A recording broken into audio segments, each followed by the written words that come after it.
উনি হচ্ছেন জাগুয়া ইউনিয়ন পরিষদের চেয়ারম্যান মুফতি হেদায়েতুল্লাহ আজাদী।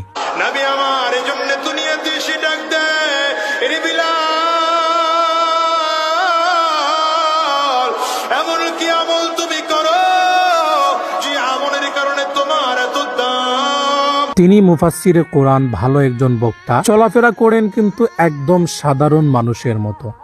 এত জনপ্রিয় একজন মানুষ, তিনি চা খাচ্ছেন এখানে কিভাবে বসে, আপনারা দেখতে পাচ্ছেন। বিষয়টা যখন আমার নজরে আসে তখন আমি নিজে অবাক হয়ে যাই। আমাদের দেশে সচরাচর কোনো জনপ্রতিনিধিকে যদি আমরা দেখি, কেউ যদি সামনে আসে তখন আমরা চেয়ার এগিয়ে দিই, এমনকি ওনার জন্য আমরা সব কিছু স্যাক্রিফাইস করতে কিন্তু আমরা দ্বিধাবোধ করি না। কিন্তু তিনি এত বড় একজন বক্তা, তারপরে একটা ইউনিয়নের চেয়ারম্যান হওয়া সত্ত্বেও একজন বলছেন চা খাওয়ার জন্য, তিনি তৎক্ষণাৎ কিন্তু সুন্নতটা পর্যন্ত পরিহার করেননি।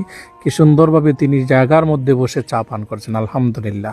এরকম নিরহংকার জনপ্রতিনিধি যদি প্রতিটি এলাকায়, প্রতিটি ইউনিয়নে, প্রতিটি উপজেলায় থাকে, তাহলে আপনি একবার ভাবুন তো যে ওই এলাকার জনগণ কতটা শান্তিতে থাকবে, কতটা ভালো থাকবে।